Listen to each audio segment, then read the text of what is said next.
আসসালামু আলাইকুম।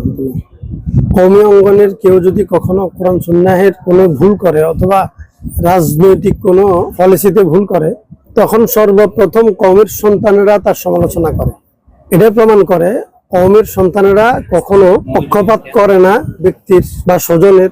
তারা সবসময় হকের পক্ষে থাকে, ইসলামের পক্ষে থাকে।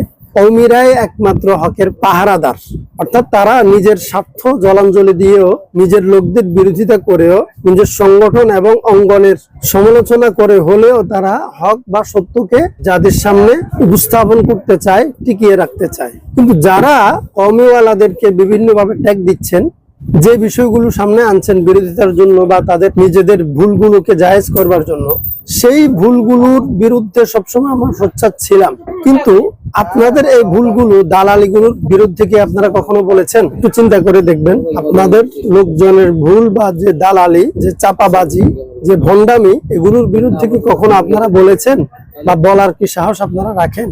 প্রশ্নটা আমি রাখতে চাই। 16 কোটি মানুষের জননী প্রধানমন্ত্রী শেখ হাসিনা যে স্বপ্ন দেখেছে, এটা বাস্তবায়নের জন্য যে কাজ করবে না, সে যে দলের লোক হয় হোক জানাবে না। হাসিনা মানে সুন্দরী, হাসিনা মানে বলেন না কেন? আর খালেদা মানে প্রবেশকারী। এই জন্য উনি জেলখানায় প্রবেশ করে বসে আছে। আমাদের হাসিনা বিশ্ব সুন্দরী। নামের সাথে কামের মিল আছে না? খালেদা এই জন্য তো জেলে, হ্যাঁ, প্রবেশ করে বসে আছে জেলখানায়। আর এরশাদ মানে এরশাদ করা।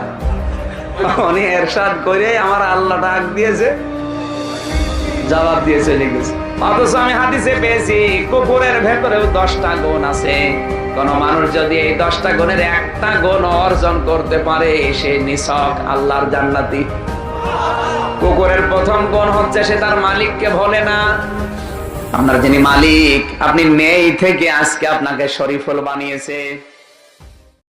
আমাদের জননী প্রধানমন্ত্রী শেখ হাসিনা আজকে ঘোষণা দিয়েছেন, দাড়িওয়ালা টুপিওয়ালা মানুষ দেখে কেউ আজেবাজে মন্তব্য করবেন না।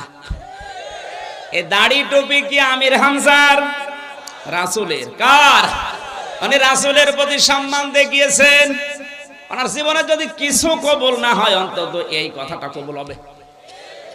কারণ বিশ্বনবীর পক্ষে পৃথিবীতে যে যা করেছে, আল্লাহ কাউকে মাহরুম করেন নাই, কিছু না কিছু দিয়েছেন।